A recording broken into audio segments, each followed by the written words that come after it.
Alright everyone, welcome back to the channel. Today we'll be learning how to embroider this thumbs up design onto a t-shirt or any other piece of fabric you'd like to embroider on. So stick around.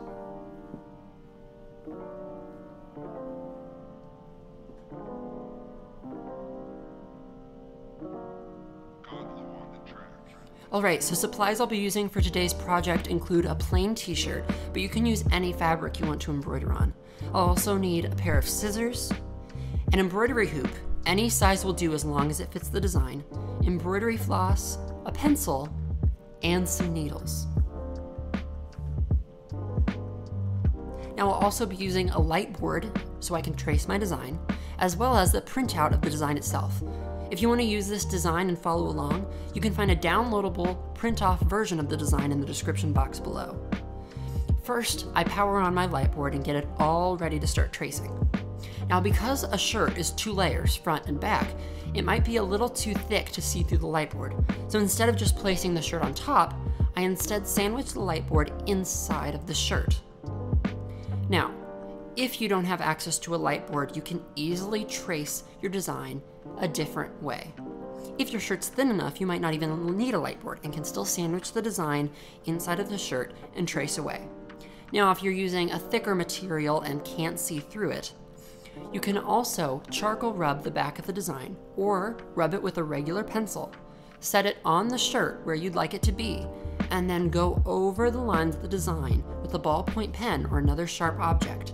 This should transfer lines of graphite or charcoal, depending on what you used, onto the shirt itself. However, I prefer to trace using a light box as I feel like it's a safer bet to actually transferring those lines. So I go over this with a pencil. I learned my mistake the hard way. A mechanical pencil was not working well. It was just stretching the fabric all over the place, so I switched to an actual wooden pencil. And then after I traced it, I went back in and just filled in some of the lines that I didn't quite get right. Next, the embroidery hoop. You don't have to use an embroidery hoop, but I highly recommend it. The project will be incredibly difficult if you do not use an embroidery hoop. So first, take the inside hoop and place it inside the t-shirt. Now, I didn't quite center the design in my embroidery hoop, but that is no problem. It's already centered on the shirt. So, you want to make sure that you have enough fabric on the outside of the hoop so that you can stretch the fabric and pull it tight inside of the hoop.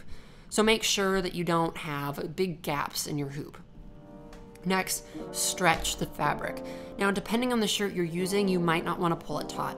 The shirt I'm using is fairly thin and fairly stretchy. So if I pull it too tight after I embroider and take it out of the hoop, it stands a chance to pucker. And because I don't have any support backing, it is even more likely that it will pucker. So instead, I pull it just tight enough that it doesn't sag and leave it at that. Now, if you're using a thicker shirt with less stretch, you should be able to pull it even tighter, making the process a lot easier without it puckering later on.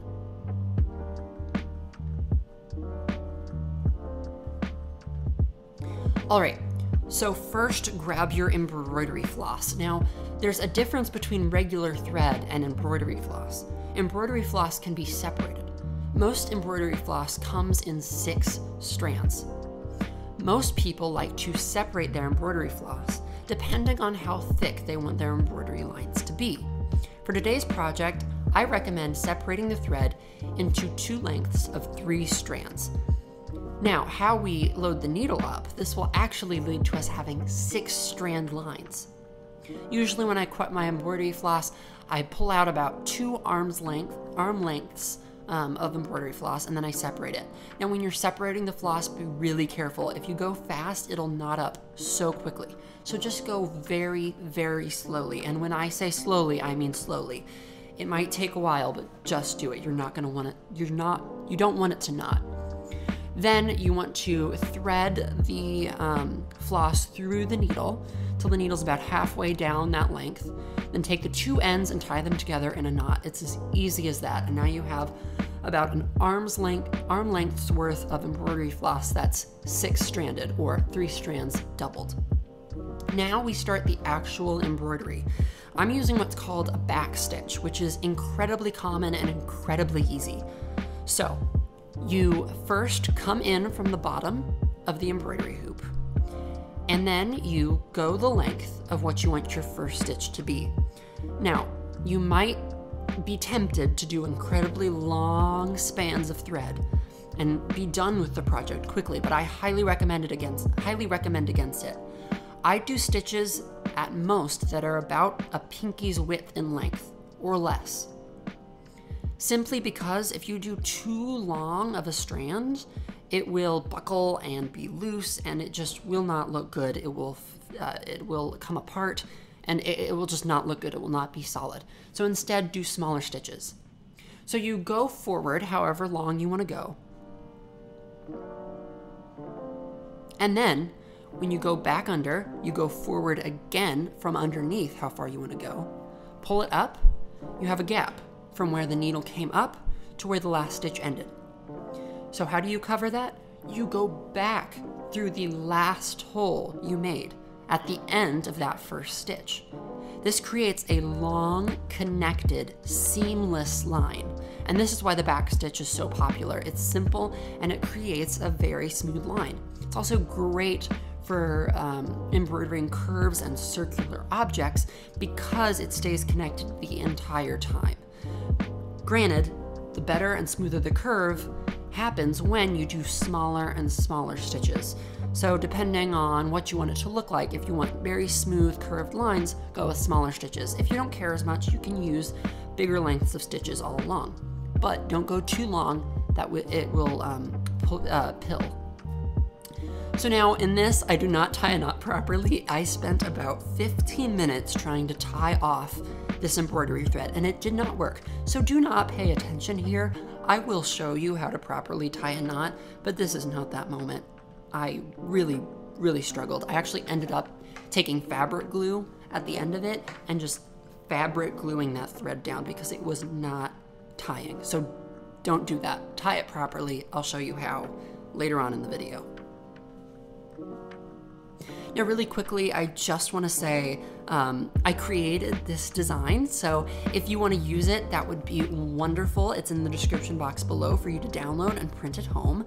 But I would ask, if you decide to use my design, or if you just enjoyed today's video, please subscribe and like the video and even comment down below. It goes a really long way to supporting me and seeing that you guys want these videos and want more of these free designs that you can embroider. So make sure to subscribe, like, and comment down below if you enjoy today's content or want to do the project at home. So now I'm continuing on with the actual hand.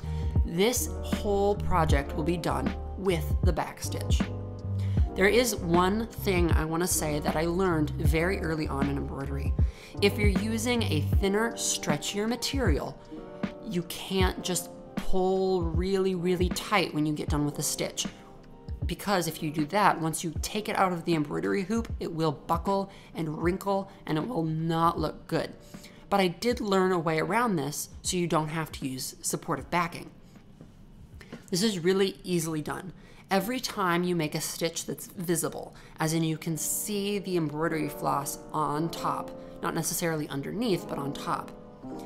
After you make that stitch, push with your finger, just kind of rub it around underneath and push underneath that stitch, and then also do that on top. Push down around that stitch. What this will do is this will kind of stretch the fabric back out if it actually buckled, and it will keep the knot, or keep the stitch as tight as it can be without forcing the fabric into any specific shape.